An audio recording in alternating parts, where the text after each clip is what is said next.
Hello दोस्तों, all the very best. ढेर सारी शुभकामनाएं नेट जेआरएफ एग्ज़ाम की तैयारी करने वाले बच्चों को। आज न्याय दर्शन का दूसरा क्लास है और न्याय दर्शन के प्रथम क्लास में हम 16 पदार्थ की बात किए हैं, क्योंकि न्याय सूत्र का जो प्रथम सूत्र है वो पदार्थों का ही वर्णन करता है। पदार्थों में जो पहला पदार्थ है वो प्रमाण पदार्थ है और न्याय सूत्र के तीसरे सूत्र में प्रमाणों का जिक्र है कि न्याय दर्शन कितने प्रमाण को मानता है। तो उसमें यह वर्णन है कि प्रत्यक्ष, अनुमान, शब्द और उपमान 4 प्रमाण को न्याय दर्शन मानता है।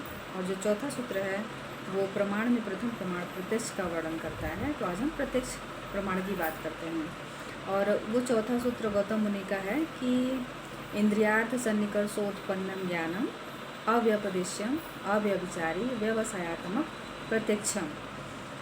इसमें देखिए, इस सूत्र में प्रमुख रूप से 5 टर्म हैं, शब्द हैं।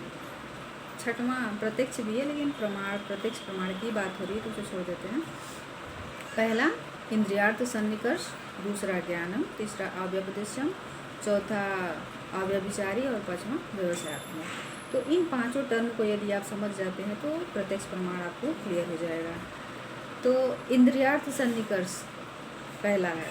तो इंद्रियार्थ सन्निकर्ष को देखिए कि साधारण रूप में उसका जो परिभाषा उसे दिया जाता है कि इंद्रिय और अर्थ के सन्निकर्ष से जो ज्ञान प्राप्त होता है वो इंद्रियार्थ सन्निकर्ष है। लेकिन यहाँ पे इसमें 6 विधाएं बताई गई हैं। जब इंद्रिय और अर्थ का सन्निकर्ष होता है, यानी इंद्रिय और अर्थ में जब कांटेक्ट होता है, इंद्रिय और कोई वस्तु है उसमें जब कांटेक्ट होता है तो 6 विधाएं, 6 प्रोसेस बताए गए हैं न्याय दर्शन में।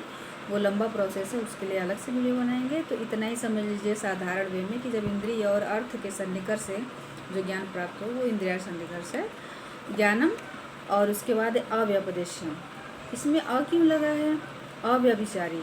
पहले व्यपदेश्यम क्या है ये समझिए। व्यपदेश का मतलब कि जिसे शब्दों से कहा जा सके। अव्यपदेश से इसलिए लगा है कि प्रत्यक्ष को गौतम मुनि बताना चाहते हैं कि प्रत्यक्ष वह है जिसे शब्दों से न कहा जा सके। और अव्यभिचारी, व्यभिचारी का मतलब होता है कि जहाँ पर भ्रांति ना हो।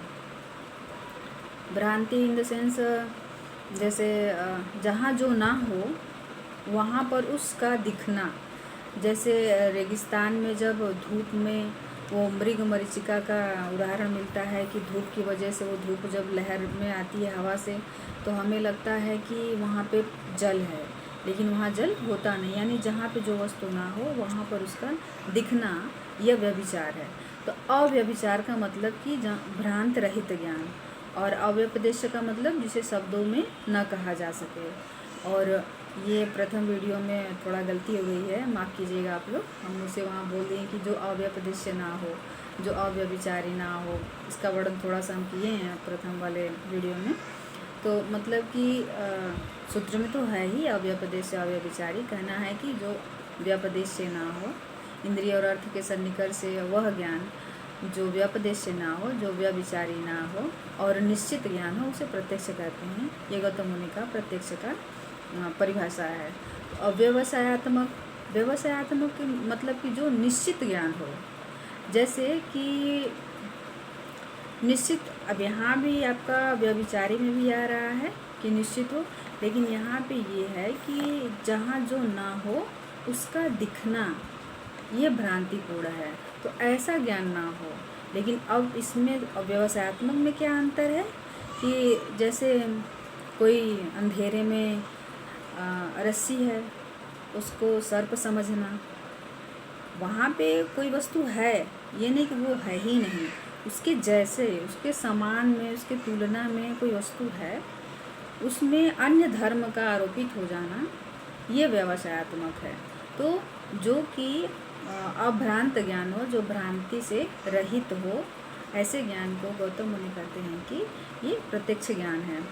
और इसलिए हम किसी वीडियो में बात किए हैं कि जो गौतम मुनि है वो, हाँ, जब निर्विकल्प और सविकल्प की जो वीडियो है उसमें हमें बताए हैं कि